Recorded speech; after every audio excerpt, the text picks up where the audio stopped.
खेज दास्तान जो तन्हा दुश्मन की फौजों से नबरद आजमा रहा। आपके लिए पेश खिदमत है। कहानी की तरफ जाने से पहले आप सबसे गुजारिश है कि अगर अभी तक आपने हमारे चैनल को सब्सक्राइब नहीं किया तो इसे सब्सक्राइब कीजिए और वीडियो पसंद आने की सूरत में इसे लाइक और शेयर करना मत भूलिए और कमेंट करके हमें बताइए कि आपको हमारी वीडियोस कैसी लगी। आइए कहानी की तरफ चलते हैं। इतवार के दिन मुझे एक मर्तबा फिर कर्नल स्कॉट के सामने पेश होना पड़ा। जेनिफर भी मेरे हमरा थी। वो भी अकेला नहीं था। फार्म हाउस वाली कर्नल जूली रूजवेल्ट उसके साथ ही बैठी थी। रस्मी कलमात की अदायगी के बाद वो बराह रास्त मकसद पर आ गया। आज शाम को तुम लोगों ने न्यूयॉर्क जाना है। स्नाइपर राइफल पहले ही से भिजवा दी गई है। तुम लोगों ने जिस जिस होटल में ठहरना है उसके बारे में जेनिफर को सब कुछ मालूम है। वहाँ तुम लोगों के चेहरे बदल दिए जाएंगे और नई शनाख्त के कागजात तुम्हें मिल जाएंगे। ये कहकर वो कर्नल जूली रूजवेल्ट की तरफ मुतवज्जे हुआ। खामोश बैठी जूली रूजवेल्ट ने टेबल से रिमोट कंट्रोल उठाकर दीवार पर लगी बड़े साइज की एलईडी ऑन की और अपने सामने मौजूद लैपटॉप की तरफ मुतवज्जे हो गई। एलईडी स्क्रीन रोशन हुई और पस मंजर में एक खूबसूरत इमारत नजर आने लगी। जूली के लब वाह हुए। सोमवार को दिन 10 बजे हदफ ने यहाँ एक मीटिंग में शमूलियत करनी है जिसका दौरानिया 1 घंटे होगा। उसके बाद वो इसी इमारत के लॉन में एक प्रेस कॉन्फ्रेंस से खिताब करेगा। उसने 10 मिनट की मुख्तसर सी तकरीर करनी है और उसके बाद सहाफियों की तरफ से सवालात और जवाबात का एक मुख्तसर सा सिलसिला होगा। इसका दौरानिया भी 10 से 15 मिनट पर मुश्तमिल होगा। सहाफियों से गुफ्तगू खत्म करके वो इस जगह आएगा। जूली ने कर्सर से तरतीब से लगी कुर्सियों की निशानदही की। इस कुर्सी पर मैंने उससे 3 कागज साइन करवाने हैं और इसमें बमुश्किल 50 सेकंड से 1 मिनट तक का वक्त लगेगा। इसी दौरान उसे निशाना बनाया जा सकेगा। इस इमारत के गिर्द 1300 से 1400 मीटर के दायरे में जितनी भी बुलंद इमारतें हैं उनकी छत से इसको देखा जा सकता है। उन पर पुलिस, CIA और FBI के अहलकार तैनात होंगे। अलबत्ता इससे ज्यादा फासले वाली इमारतों को हमने जानबूझकर नजरअंदाज कर दिया है और उसमें एक इस होटल की इमारत है। जूली ने एक बुलंद होटल की तस्वीर पर कर्सर रोका। ये 4 सीजन होटल है। इसकी बुलंदी करीबन 200 मीटर है और ये 52 मंजिला इमारत है। उसकी छत से इस कुर्सी तक का हवाई फासला 1885 मीटर बनता है। 50वीं मंजिल पर तुम दोनों के लिए कमरा बुक हो चुका है। वहाँ स्नाइपर राइफल भी पहुंचा दी गई है। कमरे से राइफल छत पर ले जाना और कामयाब फायर के बाद खुद को सरकारी एहलकारों से महफूज रखना तुम्हारी अपनी जिम्मेदारी होगी। मैंने तंजिया अंदाज में पूछा, मतलब अगर हम उनके हत्थे चढ़ गए तो तुम हमसे लाताल्लुकी जाहिर करोगे? वो बोली, नहीं, मैंने एक इम्कानी बात की है। वैसे ऐसा मौका नहीं आएगा। इस होटल में करीबन 450 कमरे हैं और तमाम कमरों की छानबीन करके किसी अहलकार का तुम तक पहुंचना इतना आसान नहीं होगा, मगर एहतियात तो लाजिम है। मैंने कहा, तुम जानती हो कि मेरे लिए ये बिल्कुल अनजान इलाका है। उसने इत्मीनान से जवाब दिया, कैप्टन की मौजूदगी में तुम्हारा ये गिला बेजा है। मैंने पूछा, कागज दस्तखत करवाते वक्त तुम्हारा उससे फासला कितना होगा? वो बोली, वो इस कुर्सी पर बैठा होगा और मैं उसके दाएं तरफ वाली कुर्सी पर होंगी। उसने 2 इकट्ठी पड़ी कुर्सियों की निशानदही की। मैंने मशवरा देते हुए कहा कि मुनासिब होगा कि तुम बैठने की बजाय खड़े होकर उससे दस्तखत लेना और बुलेट प्रूफ जैकेट जरूर पहनना। वो बोली, क्या मतलब? मैंने कहा, मतलब ये कि टांग में लगने वाली गोली से मौत वाक़ई नहीं होती। वो बोली, मगर मुझे तो बताया गया है कि तुम बेमिसाल निशानेबाज हो। मैंने कहा, मैडम, 1900 मीटर के फासले से एक आदमी के सर को निशाना बनाना है और मौसम का कोई पता नहीं कि कैसा हो। सबसे बड़ा खतरा हवा का होता है। गोली को आसानी से दाएं बाएं ले जा सकती है। वो बोली, जब वो रोस्ट्रम से चलकर इस कुर्सी तक आएगा तो क्या उस वक्त उसे निशाना बनाना मुमकिन है? मैंने कहा, हरकती हदफ को इतने फासले से निशाना बनाना बहुत मुश्किल होता है। वो बोली, ठीक है, मैं कोशिश करूंगी कि खड़े होकर उससे दस्तखत लूं, लेकिन अगर उसने मुझे बैठने का कहा तो यकीनन मैं इनकार नहीं कर सकूंगी। मैंने कहा, ये कागज तुम्हारे बजाय कोई और दस्तखत नहीं करवा सकता? वो बोली, नहीं, और अगर आ सकता तब भी मैं खुद ही आती कि दूसरी सूरत में मैं शक की जद में आ सकती हूँ। मैंने पूछा, तेज हवा चलने की सूरत में क्या मैं गोली न चलाने का फैसला कर सकता हूँ? जूली रूजवेल्ट ने सवालिया नजरों से कर्नल स्कॉट की तरफ देखा। कर्नल स्कॉट ने नफी में सर हिलाया, नहीं, ये मौका बहुत अरसे बाद हाथ आया है और हम तुम लोगों को मजीद यहाँ रोक भी नहीं सकते। मैंने कहा, ठीक है, लेकिन कोशिश करना मैडम। हवा अगर हदफ से तुम्हारी तरफ चल रही हो तो फिर बैठने की बजाय खड़े होने को तरजीह देना। कर्नल जूली रूजवेल्ट ने मेरी बात का जवाब देने की जरूरत महसूस नहीं की। कोई और सवाल? मैंने कहा, शुक्रिया मैडम। जबकि जेनिफर ने नफी में सर हिलाने पर इत्तेफाक किया। वो बोली, ठीक है, तुम्हारे पास 1 घंटे का वक्त है। ये सारी तफसीलात एक बार फिर इस प्रेजेंटेशन में देख लो। 2 घंटे बाद तुम्हें यहाँ से रवाना होना होगा। ये कहकर कर्नल स्कॉट स्कॉट खड़ा हो गया। कर्नल जूली रूजवेल्ट ने भी उसकी तकलीद की। हम दोनों ने भी उठकर उन्हें ताज़ीम दी। वो लैपटॉप को ऑन छोड़कर चले गए थे। उनके जाने के बाद जेनिफर मुझे उस जगह और इर्द गिर्द की इमारतों से वाकफियत दिलाने लगी। उसकी बात सुनकर मुझे कर्नल स्कॉट की बात बिल्कुल सही लगने लगी थी कि इस मिशन में जेनिफर से अच्छा साथी मुझे नहीं मिल सकता था। तमाम पहलुओं का एक बार फिर जायजा लेने के बाद हम दोनों जाने के लिए तैयार थे। मैंने कहा, मेरे ख्याल में मैं एक बार अपने साथी से मिल लूं। जेनिफर ने इस बात में सर हिला दिया। ठीक है, तुम हो आओ। मैं वहां से सीधा अपने कमरे में आया। सरदार टीवी देख रहा था। मुझे देखते ही शिकवा को ना हुआ। आजकल नजर ही नहीं आते हुए जीशान भाई। मैंने हंसते हुए कहा, तुम्हारी नजर ली जोना पर से हटे तो हम नजर आए ना साहब। उसने मुंह बनाकर कहा, कह सकते हो भाई। मैंने कहा, अच्छा, मैं तुम्हें अलविदा कहने आया हूँ। उसने हैरानी से पूछा, क्या मतलब? मैंने कहा, मैं और जेनिफर बस कुछ देर में न्यूयॉर्क जा रहे हैं। वो बोला, मैं भी साथ चलता। मैंने कहा, हम कोई सैर सपाटे के लिए नहीं जा रहे। वो पुरखुलूस लहजे में बोला, इसीलिए तो कह रहा हूँ। मैंने कहा, बस दुआ करना यार। मैंने उसे अलविदाई मुआनिका किया और वापस मुड़ गया। जेनिफर की खूबसूरत BMW कार में बैठकर हम न्यू जर्सी से न्यूयॉर्क रवाना हो गए। 1.25 घंटों में हम न्यूयॉर्क पहुंच गए थे। नोमैड होटल में हमारे लिए एक कमरा असल नामों से बुक था। वहां हमारा हुलिया बदलने के लिए मेकअप का एक माहिर मौजूद था। हमने अपना हुलिया बदली किया और वहां से बाहर आ गए। जेनिफर एक स्याह फाम लड़की के रूप में थी। उसके चेहरे, गर्दन और हाथों पर मखसूस काले रंग की बारीक झिल्ली ऐसे चिपका दी गई थी कि मालूम ही नहीं हो रहा था कि ये वही सुर्खो सफेद जेनिफर है।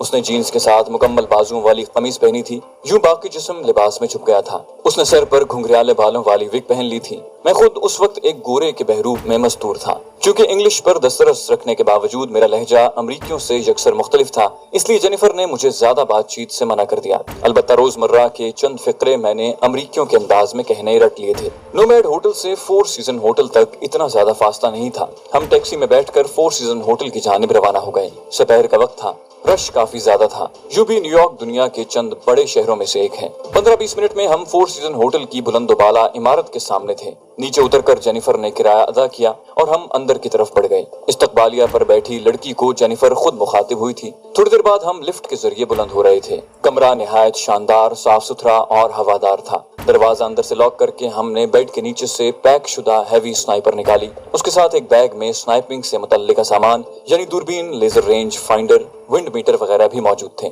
सामान वापस रखकर हम सीढ़ियों के जरिए छत पर पहुंचे। अंधेरा गहरा हो गया था। नीचे झांकने पर रोशनियों का सैलाब नजर आ रहा था, लेकिन कितनी ज्यादा भी रोशनी क्यों ना होती, हदफ का तफसीली जायजा लेना मुमकिन नहीं था। अलबत्ता अगले दिन के लिए हमने अपने बैठने की जगह का चुनाव कर लिया था। थोड़ी देर छत पर गुजार कर हम नीचे उतर आए। खाना हमने रूम सर्विस के जरिए कमरे में ही मंगवा लिया था। चूंकि होटल में मुसलमानों के लिए हलाल खाना दस्तयाब था, इसलिए मुझे कोई परेशानी नहीं हुई थी। खाना खाकर हमने थोड़ी देर कल की कार्रवाई पर बातचीत की और फिर सोने के लिए लेट गए। मुझे उसकी आदत का पता था, इसलिए मैंने उसके साथ बिस्तर पर लेटने से गुरेज किया। मुझे सोफे पर लेटता देखकर वो बस मुझे घूर कर रह गई थी। सुबह सवेरे उठकर हम सीढ़ियों के जरिए छत पर पहुंचे और वहां हैवी स्नाइपर और दूसरा सामान छुपा कर रख दिया। फिर नीचे आकर नाश्ता करने लगे। कॉफी का सिप लेते हुए वो सरसरी लहजे में बोली, मिशन की तकमील के बाद हमने फौरन ये होटल छोड़ना है। मैंने कहा, जी तय तो यही हुआ है। वो बोली, अगर उस वक्त मैं हिकमत अमली में कोई तब्दीली कर देती हूँ तो तुम बहस में न उलझना, बस मैं जो कहूँ खामोशी से उस पर अमल करना। मैंने पूछा, क्या मतलब? वो बोली, मतलब को छोड़ो, तुम्हें यहाँ से बखैरियत वापस ले जाना मेरी जिम्मेदारी है और बराह मेहरबानी चू चरा किए बगैर मेरी हिदायत पर अमल करते रहना। मैंने झल्ला कर पूछा, जो कुछ करना है हम उस पर काफी तफसील से बहस कर चुके हैं, फिर तुम्हारी इस बात से मैं क्या नतीजा अखज करूँ? मेरी आंखों में झांकते हुए वो एक अज़्म से बोली, यही कि मैं तुम पर कोई आंच नहीं आने दूंगी। उस वक्त मुझे उसकी आंखों में सिवाय सच्चाई के और कुछ नजर नहीं आ रहा था, या शायद वो इतनी अच्छी अदाकारी कर रही थी कि मुझे उसका असल चेहरा दिखाई नहीं दे रहा था। मैंने खामोशी से सर झुका लिया। 9 बजे के करीब हम ऊपर पहुंचे। होटल सिक्योरिटी की वर्दी में एक आदमी जेनिफर ने छत के दरवाजे पर मुतय्यन कर दिया था ताकि हमें कोई डिस्टर्ब न करे। हमारा काम पूरा होते ही उसने वहां से रफू चक्कर हो जाना था। उसकी मौजूदगी में हम दोनों बेफिक्र होकर अपना काम कर सकते थे। दिन की रोशनी में हमें मतलूबा इमारत आसानी से नजर आ रही थी। दूरबीन की मदद से मैंने उस इमारत का अच्छी तरह जायजा लिया। तकरीब के लिए वहाँ कुर्सियां और रोस्ट्रम वगैरह रख दिया गया था। छाती तक तो हदफ ने रोस्ट्रम के पीछे छुप जाना था। उससे ऊपर बुलेट प्रूफ शीशा लगा हुआ था। जेनिफर को मोबाइल फोन पर कार्रवाई में एक छोटी सी तब्दीली का पैगाम मौसूल हुआ कि ब्रेन वेल्स ने अपनी तकरीर के बाद कागज दस्तखत करने थे और उसके बाद सहाफियों के सवालात का जवाब देना था। मैंने उस इमारत के गिर्द मौजूद ऊंची इमारतों पर सरकारी अहलकार घूमते देखे। इमारत को भी पुलिस की तेज रफ्तार कारों ने घेरा हुआ था। जूली रूजवेल्ट ने जितनी कुर्सियां प्रेजेंटेशन में दिखाई थी, उतनी ही कुर्सियां वहां रखी हुई थी। जेनिफर राइफल को बक्स से निकालकर सेट करने लगी। मैं भी नीचे बैठकर उसका हाथ बटाने लगा। राइफल को जोड़कर मैंने मतलूबा कुर्सी पर फिक्स कर दिया। जेनिफर ने लेजर रेंज फाइंडर से कुर्सी का फासला नापा। 1890 मीटर फासला बना था। एलिवेशन नॉब पर मतलूबा रेंज लगाकर मैं राइफल के पीछे लेट गया। जेनिफर ने विंड मीटर, प्लास्टिक कैलकुलेटर और फायरिंग टेबल बैग से बाहर निकाल लिए थे। ये फायरिंग टेबल हमने मश्क के जरिए तरतीब दिया था। वैसे तो फायरिंग टेबल हर राइफल के साथ भी दस्तयाब होता है, मगर मुख्तलिफ कंपनियों के बनाए हुए एमुनिशन में फर्क होता है।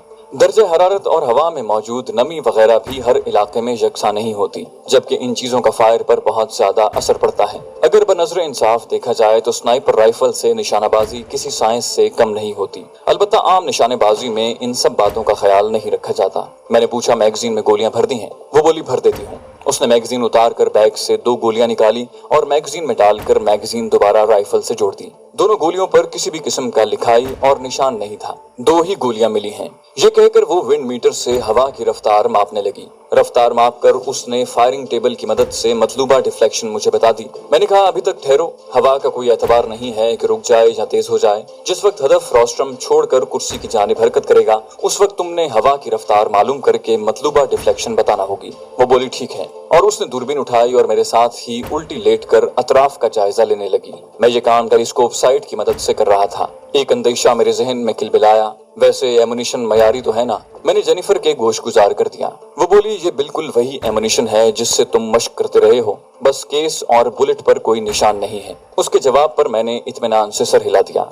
यहाँ आपकी मालूमात के लिए बताते चलें कि हर स्नाइपर राइफल का एमुनिशन मुख्तलिफ कंपनियां बनाती हैं और हर कंपनी एक मखसूस ग्रेन बारूद की इसमें भरती है। ग्रेन गोली में बारूद का मिकदार नापने का पैमाना है। इंतजार के लम्हात तवील होने के बावजूद बीत जाया करते हैं। आखिर वो वक्त आ ही गया। ब्रेन वेल्स अंदरूनी इमारत से मुहाफिजों के निर्गे में बरामद हुआ और सीधा रोस्ट्रम के पीछे आकर रुक गया। 2 मुहाफिज उसके दाएं बाएं और 3 पीछे खड़े हो गए थे।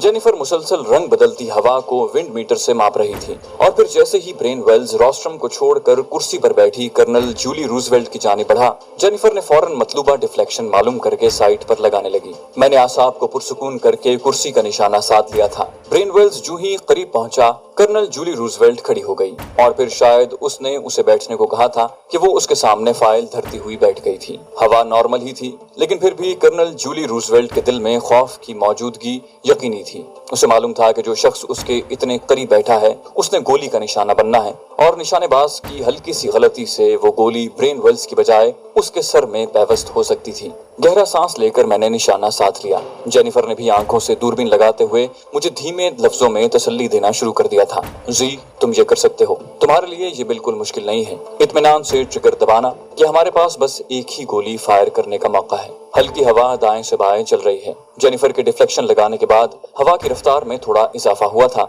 लेकिन अब हिसाब किताब का वक्त गुजर चुका था। कर्नल जूली रूजवेल्ट भी ब्रेन वेल्स के दाएं जानी बैठी हुई थी। हवा की रफ्तार में इजाफा जेनिफर ने भी महसूस कर लिया था और ये बात मुझे बताने में उसने देर नहीं लगाई थी। जी, हवा में थोड़ी तेजी आ गई है। मगर मैंने उसकी बात का जवाब दिए बगैर अपनी शिस्त थोड़ी सी दाएं तरफ कर दी। ये अंदाजा हर स्नाइपर के जाती तजुर्बे के मरहूने मिन्नत होता है। इसके बारे में ना तो कोई उस्ताद सिखा सकता है और ना किसी किताब में ये अंदाजा दर्ज होता है, और यही अंदाजा एक आम निशानेबाज और अच्छे निशानेबाज में तमीज की वजह बनता है।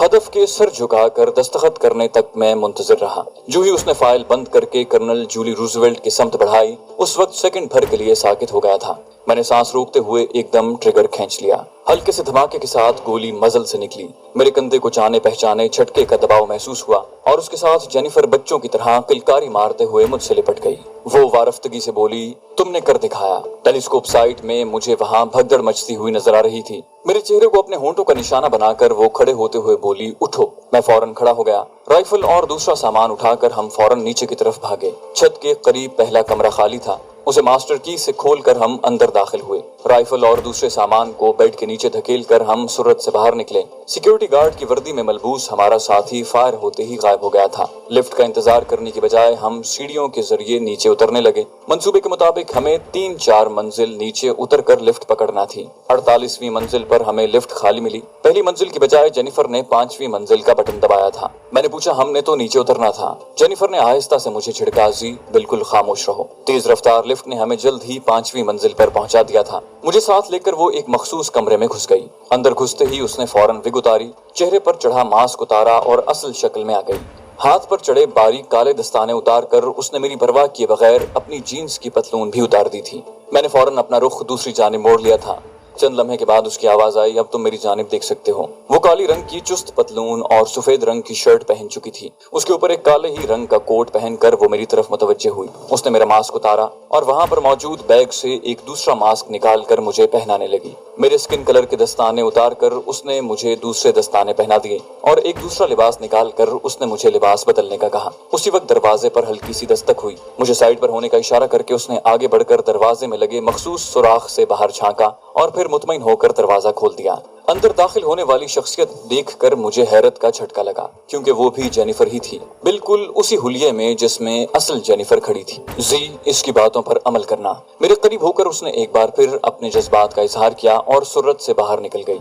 दूसरी लड़की ने कहा, शायद तुम लिबास तब्दील कर रहे थे। उसका लहजा जेनिफर से बहुत मुमासिल था। मैंने इस बात में सर हिलाने पर इत्तेफाक किया था। यूं भी मैं काफी उलझ गया था कि वो सारा ड्रामा मेरी समझ में नहीं आ रहा था। वो बोली, तुम यहीं तब्दील कर लो, मैं ड्रेसिंग रूम में चली जाती हूँ। बेड पर रखा बैग उठाकर वो ड्रेसिंग रूम की तरफ बढ़ गई। मैंने भी जल्दी जल्दी लिबास तब्दील कर लिया। जब वो ड्रेसिंग रूम से निकली तो उसकी शक्ल बिल्कुल बदली हुई थी। जेनिफर के बाल सुनहरी थे, जबकि इस लड़की के बाल काले और बिल्कुल लड़कों के अंदाज में तुरशे हुए थे। मेरा लिबास और बाकी का सामान उसने काले रंग के बैग में मुंतकिल किया और बैग कंधे से लटकाते हुए बोली, यहीं रहना, कहीं जाने की कोशिश न करना। मैंने पूछा, तुम कहाँ जा रही हो? वो बोली, मैं ये सामान ठिकाने लगा दूं। मैंने पूछा, वापस आओगी? उसने नफी में सर हिलाया, नहीं, और बाहर निकल गई। मैं सर पकड़ कर बैठ गया।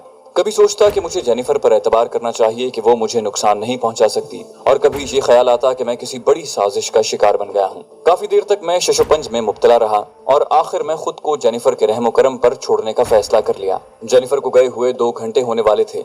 अचानक दरवाजे पर जोरदार दस्तक हुई। मैंने मखसूस सुराख से झांक कर देखा। काले रंग के सूट में मलबूस 2 आदमी नजर आए। मैंने दरवाजा खोल दिया कि इसके अलावा कोई चारा नहीं था, और जेनिफर ने भी इस बारे में कोई हिदायत नहीं दी थी। दरवाजा खुलते ही वो दोनों अंदर दाखिल हुए और आते साथ मुझसे नाम पूछा। मेरे जहन में जो पहला नाम आया मैंने उगल दिया, स्टीफन। उसका अगला सवाल शनाख्ती कार्ड के मुतालिक था, जो कि मेरे पास नहीं था। मुझे खामोश पाकर एक ने जेब में हाथ डालकर पिस्तौल निकालकर मुझे हुक्म दिया, हाथ ऊपर। हाथ ऊपर करते हुए मेरे दिमाग में सोच उभरी कि बस अभी फंस गया हूँ। उसी वक्त जेनिफर 2 आदमियों के साथ नमूदार हुई, जिन्होंने 3 आदमियों को हथकड़ी लगाकर पकड़ा हुआ था। वो बोला, कैप्टन, इसके पास शनाख्ती कार्ड मौजूद नहीं है। जेनिफर बोली, गिरफ्तार कर लो। उसकी आंखों में मुझे शनासाई की हल्की सी झलक भी नजर नहीं आई थी। मेरा शक यकीन में बदल गया था कि मैं एक बहुत बड़ी साजिश का शिकार हो चुका हूँ। मैंने कुछ कहने के लिए मुंह खोलना चाहा, मगर मेरी बात सुने बगैर उसने सख्ती से मेरे बाजू पीछे की तरफ मोड़ दिए और हथकड़ी लगा दी।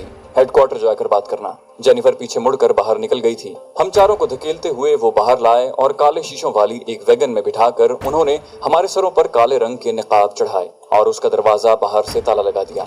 मैं जेनिफर पर एतबार करके बुरी तरह फंस गया था। वैगन स्टार्ट होकर आगे बढ़ गई। मुझे मालूम था कि वहां जाते ही जब मेकअप उतरता और मेरा असल चेहरा सामने आता तो मुझे इलेक्ट्रिक चेयर पर बैठने से कोई नहीं बचा सकता था, और उसके साथ जो पाकिस्तान और मुसलमानों की बदनामी होनी थी वो एक अलहदा परेशानी थी। मैंने भी सोच लिया था कि सारी बात बगैर कोई लगी लिपटी रखे बता दूंगा।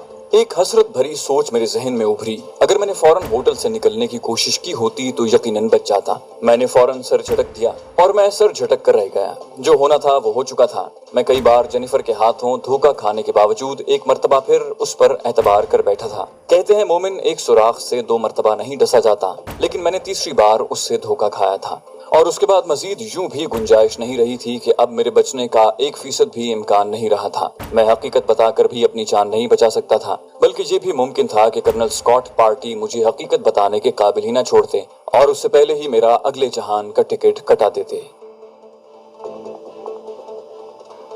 चैनल को सब्सक्राइब कीजिए और बेल आइकन पर क्लिक कीजिए ताकि आपको तमाम वीडियोस फौरन मिलती रहें।